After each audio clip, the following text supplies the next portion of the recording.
How to hide a tweet on Twitter. Hello guys, in today's video I'm gonna show you how to hide a tweet on Twitter. First thing we're gonna do is go to Twitter and now select any tweet you want to hide, and then just like this one, just click this 3 points, click on it and click this one, not interested in this tweet,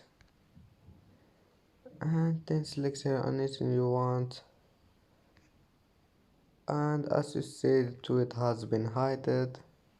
It's easy, just click these 3 points and then click this one, and that's it. That's it for today's video. If you like this video, don't forget like and subscribe, and see you in the next video.